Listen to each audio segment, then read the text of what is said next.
Hello students, how are you? I hope you all are fine. Today we are going with the topic Human Genome Project. ठीक है बच्चों, जो भी अपना genetic makeup है, अपन जैसा भी दिख रहे हैं वो किस पे बेस्ड है? अपने डीएनए की सीक्वेंसिंग पे बेस्ड है कि अपने डीएनए में न्यूक्लियोटाइड्स का अरेंजमेंट कैसा है। ठीक है, साइंटिस्ट ने सोचा कि हम क्यों ना एक ह्यूमन सेल के पूरे जो डीएनए है उसकी सीक्वेंसिंग का पता लगाएं। ठीक है, जिससे आगे और भी जो बायोलॉजी की फील्ड से उसमें उसको हम यूटिलाइज कर सकते हैं, उस इंफॉर्मेशन को, उस टेक्नोलॉजी को हम आगे यूज कर सके। इसके लिए बच्चों एक मेगा प्रोजेक्ट लॉन्च हुआ था, उसका नाम था ह्यूमन जीनोम प्रोजेक्ट। ठीक है, कब लॉन्च हुआ था? ये 1990 में लॉन्च हुआ था। मेगा प्रोजेक्ट, मेगा मतलब बहुत बड़ा प्रोजेक्ट, मेगा प्रोजेक्ट। भाई मेगा प्रोजेक्ट है ही, इसके पीछे कारण भी बहुत सारे। ठीक है, पहली बात तो हम करते हैं जीनोम क्या है। जीनोम बच्चों क्या है? Haploid set of chromosome, haploid set of chromosome. ठीक है, एक ह्यूमन के अंदर आप बॉडी में से कोई सा भी सेल पकड़ो, उसके अंदर न्यूक्लियस में आप क्या करोगे?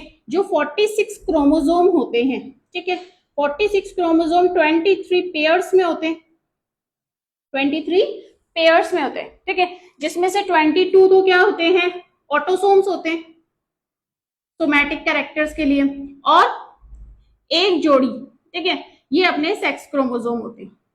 अगर हम मेल की बात करें तो हमारे पास 22 तो हो गए ऑटोसोम, एक हो गया हमारे पास एक्स और एक हो गया वाई, यानी टोटल हम 24 क्रोमोसोम्स का पता लगाएं कि इन क्रोमोसोम्स में डीएनए की सीक्वेंस कैसी है, कौन कौन से जीन है और उन जीन का क्या एक्सप्रेशन है, वो कौन से प्रोटीन के लिए कोडिंग कर रहे हैं। ये सारी चीजों का पता लगाने के लिए एक बहुत बड़ा प्रोजेक्ट लॉन्च किया गया है by USA company. This is the human genome project. ठीक है, बात है कि मेगा प्रोजेक्ट क्यों कहा गया? मेगा इन द सेंस कि हमें पता है कि एक हैप्लॉइड सेट में 3.3 इंटू 10 की पावर 9 बेस पेयर होते हैं। ठीक है, यानी कि हम मानते हैं कि 3 बिलियन बेस पेयर्स। ठीक है, इतने बड़े प्रोजेक्ट के लिए इतने बड़े जो बेस पेयर की डीएनए की सीक्वेंस है बच्चों, उसका पता लगाने के लिए हमें कॉस्ट बहुत ज्यादा आ रही। ठीक है, ऐसा माना जाता है, जैसे अपनी एनसीईआरटी में बताया गया है कि एक बेस पेयर के लिए $3 लगता है। ठीक है, $3 लगता है, तो ऐसे मान के चलो कि इतने सारे बेस पेयर्स के लिए आप बिलियंस ऑफ अमाउंट का $US लगेंगे। ठीक है, तो कॉस्ट वाइज ये एक मेगा प्रोजेक्ट हो गया। इसके अलावा टाइम भी बहुत लग रहा था। ठीक है, इसके लिए टाइम माना गया था, वो था 13 ईयर्स। 1990 में शुरू हुआ था और 13 ईयर्स का इसमें टाइम लगा था। फिर इतना सारा जो डाटा होता है, ठीक है, इतना बड़ा जो डीएनए के आप 3 बिलियन बेस पेयर्स हैं, ठीक है, तो इतना सारा जो डाटा है उसको स्टोर करने के लिए ऐसे माना गया था कि इतनी बुक्स लग जाएंगी। ठीक है, इतनी सारी 3300 बुक्स लगेंगी और हर बुक में 1000 पेजेस होंगे, हर बुक में 1000 पेजेस होंगे। यानी कि अगर कोई टाइप करेगा बुक को तो फिर टाइपिंग में तो बहुत ज्यादा टाइम भी लगेगा। ठीक है, फिर इसके लिए क्या यूज किया गया? कंप्यूटर्स को यूज किया गया। जो स्टोरेज का माध्यम रखा गया या मीडियम रखा गया वो था कंप्यूटर। कंप्यूटर में इजीली डाटा को स्टोर भी किया जा सकता है, जब भी हमें एनालाइज करना हो तो हम इजीली उसका एनालिसिस भी कर सकते हैं। ठीक है, कंपेयर भी कर सकते हैं। ठीक है, तो बुक्स में अगर इसका स्टोरेज देखा जाए तो ये मेगा प्रोजेक्ट हो गया। कॉस्ट इसमें ज्यादा है, टाइम इसमें ज्यादा है। ठीक है, मेनली ये जो प्रोजेक्ट था वो यूएस की जो कंपनी थी, department of energy, department of energy and national institute of health, national institute of health ने इसको प्रोजेक्ट को लॉन्च किया था। ठीक है, प्रोजेक्ट को कैरी आउट किया था।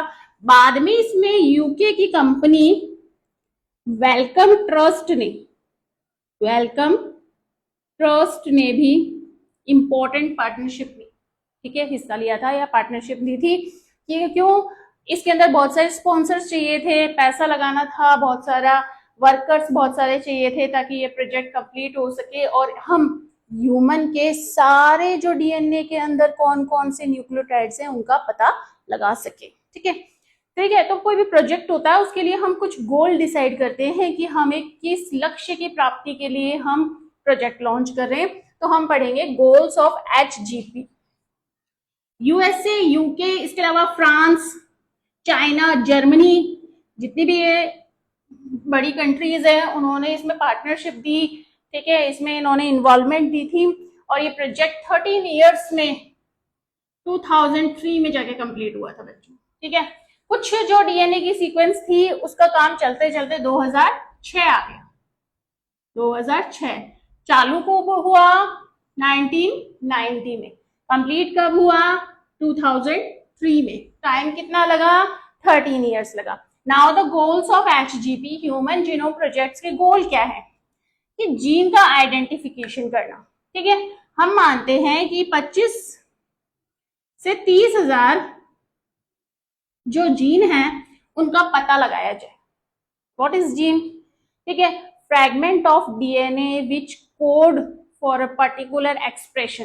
ठीक है, और particular protein is known as gene. ठीक है, ये डीएनए है, इसमें आपका इतना भाग जिसको हम सिस्टोन भी बोल सकते हैं, जो कोई पर्टिकुलर एक्सप्रेशन दे रहा है वो क्या कहलाता है बच्चों? जीन कहलाता है। ठीक है, फिर सीक्वेंसिंग। सीक्वेंसिंग का मतलब यह है कि अपने जो 3 बिलियन बेस पेयर्स हैं, 3 बिलियन बेस पेयर्स हैं, वो पूरे पता लगाओ। ATCG, ATCG जो भी क्या है वो उसका पूरा पता लगाना। ठीक है, ये था हमारा डीएनए की सीक्वेंसिंग करना। फिर आया बच्चों डाटा स्टोरेज और एनालिसिस, कि भाई डाटा को स्टोर कैसे किया जाए। सबसे बड़ी समस्या ये भी है, एक मतलब अगर बुक्स लिखने लग जाए, टाइपिंग करने लग जाए, तो आप देख लो 3300 इतनी बुक्स हमें चाहिए थी। तो हमने कंप्यूटर का इसके लिए यूटिलाइजेशन किया और एक नई ब्रांच आई बायोलॉजी की, वो थी बायो इन्फॉर्मेटिक्स। बायो इन्फॉर्मेटिक्स, देखो बायो इन्फॉर्मेटिक्स मतलब इंफॉर्मेशन। ठीक है, बायोलॉजिकल इंफॉर्मेशन को हम कंप्यूटर की सहायता से या टेक्नोलॉजी की सहायता से स्टोर करें। ठीक है, the branch of biology deals with the computer और new techniques for the storage और एनालिसिस ऑफ डाटा और इंफॉर्मेशन। स्टैटिक्स को हम यहाँ यूज करें तो वो ब्रांच क्या है? Bio informatics branch. ठीक है, याद रखना व्हाट इज बायो इन्फॉर्मेटिक्स। फिर है ट्रांसफर ऑफ टेक्नोलॉजी। ठीक है, ह्यूमन जीनोम प्रोजेक्ट से हमें इंफॉर्मेशन मिल गई कि हमारे डीएनए का ये सीक्वेंस है, जो हैप्लॉइड सेट क्रोमोसोम 24 मतलब 23, अगर मेल की बात करें तो 24 हो गए। हमने पूरे 24 क्रोमोसोम्स की एनालिसिस कर ली, उसकी डिटेल पता कर ली। अब इस इंफॉर्मेशन को हम कहाँ यूटिलाइज कर सकते हैं? हेल्थ सेक्टर में यूज कर सकते हैं।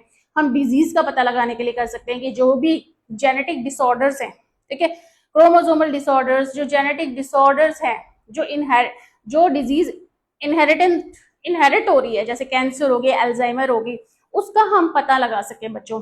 ठीक है, तो इसीलिए कि इस टेक्नोलॉजी को हम यूज कर सके। ठीक है, जैसे कैंसर के लिए ये होता है कि कोई पर्टिकुलर जो जीन होता है उसका एक्सप्रेशन ज्यादा होता है, तो आगे हम जाके क्या कर रहे हैं? उस जीन के एक्सप्रेशन को कम करवा सके। ठीक है, समय रहते हम पता लगा ले कि भाई ये दिक्कत हो सकती है, तो हम उस जीन के एक्सप्रेशन को रोक सके। ओके, फिर आया कि जो इस प्रोजेक्ट के दौरान इथिकल, लीगल और सोशल इश्यूज अराइज हुए उसको एड्रेस किया जा सके, उनको शांत किया जा सके। क्यों? कई बार क्या होता है, कोई भी प्रोजेक्ट है, कोई भी काम हो रहा है, तो कुछ चीजें उससे कुछ भी नुकसान अगर होने वाला है, कुछ भी गलत होने वाला है, कोई सामाजिक समस्या होने वाली है, तो उसको भी इन्होंने एड्रेस करने का गोल रखा। ठीक है, these are the goal of HGP, exam में आते हैं, इसलिए वेरी वेरी इंपॉर्टेंट है। ह्यूमन जीनोम प्रोजेक्ट में से क्वेश्चन आ जाता है, कई बार वो सीधा गोल्स भी पूछ लेते हैं कि क्या क्या लक्ष्य, क्या क्या गोल रखे। ठीक है, फिर 13 साल ये प्रोजेक्ट चलने के बाद 2003 में ये कंप्लीट हुआ बच्चों। ठीक है, कंप्लीट होने के बाद क्या क्या फीचर्स हमारे सामने आए एचजीपी के, वो देखते हैं।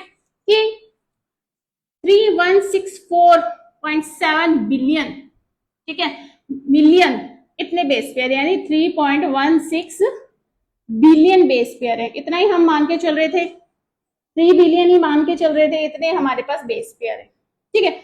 ऐसे यानी कि अगर हम एक जीन को देखें तो एक जीन के पास 300 बेस पेयर तो हैं, ठीक है। एक जीन के पास 300 बेस पेयर हैं, चाहे वो कुछ भी हो, एडेनिन हो, ठीक है, ए हो, टी हो, जी हो, सी हो, ठीक है। अगर ऐसा देखा जाए तो लार्जेस्ट जीन कौन सा आता है? डिस्ट्रोफिन। आधे नंबर में पूछ लेता है फिल इन द ब्लैंक्स।